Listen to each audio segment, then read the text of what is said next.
Phil, you published a story this week, which was quite shocking, really.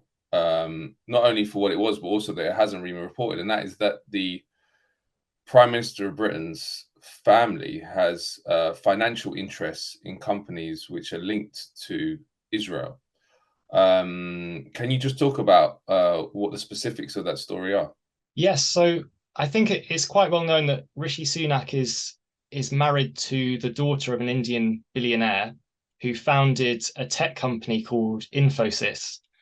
And that company has, over the last decade, increased its investments in Israel. It signed a memorandum of understanding with the Office of Israel's chief scientist to collaborate in unspecified forms of research. We don't know necessarily if those are military forms of research or not, but we do know that the IDF is very pays a lot of attention to any advances in civilian technology that can have dual use or can be adopted by the military.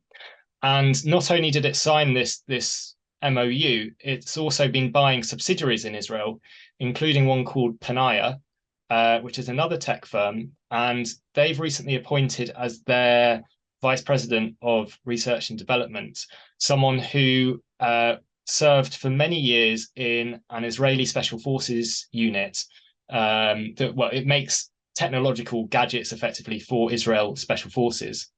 And not only that, one of the directors of Infosys itself, of the parent company, for the last 3 years, although he's recently resigned, one of their directors was a man called Yuri Levine, who is also a veteran of one of these very controversial Israeli military intelligence outfits.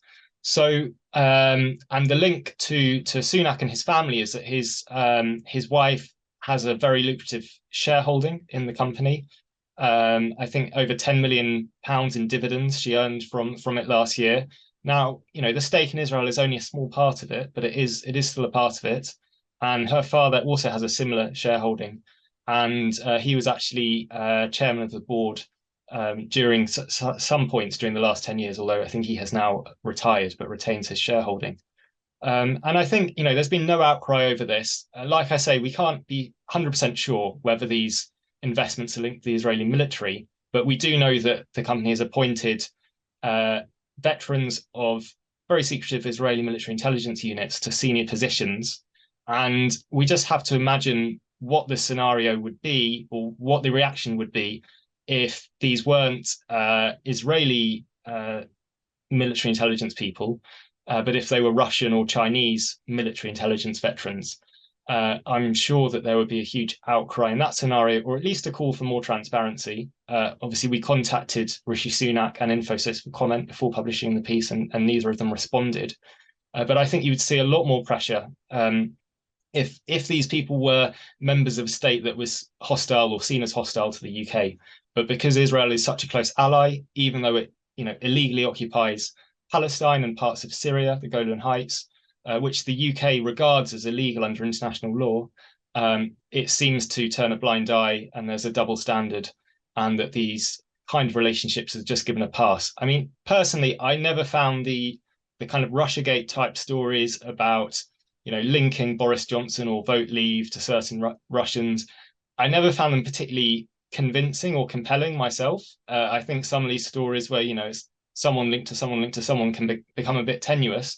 But I do think it's interesting to see the difference in interest and scrutiny of these relationships, depending on which foreign power we're talking about, even if that foreign power, seems to be carrying out or intends on carrying out a genocide in Gaza. So that's the story, and I think hopefully now maybe more people will ask questions. Like I say, I'm not saying that this is the reason why Rishi Sunak has pursued such a hawkish or pro-Israel position on the conflict.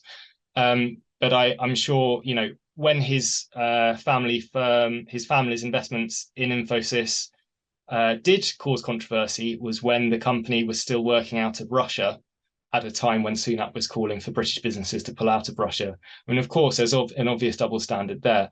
But, the fact that there are veterans of very secretive Israeli military intelligence units being appointed to senior position in this company that his family have investments in, you would at least think it would warrant a little bit more scrutiny than it has. And interestingly, correct me if I'm wrong, but there hasn't been any mainstream media follow-up of this story, has there? Because I know it did quite well online and it generated a bit of a buzz, but I haven't seen anything in the mainstream media. No, not that I've seen. And people like Loki and stuff have been highlighting these kind of connections for quite a while as well.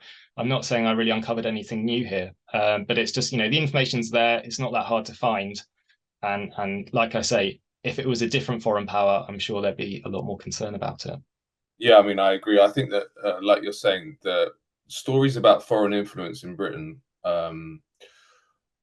is probably the most revealing way of understanding how blindly our media follows the state line.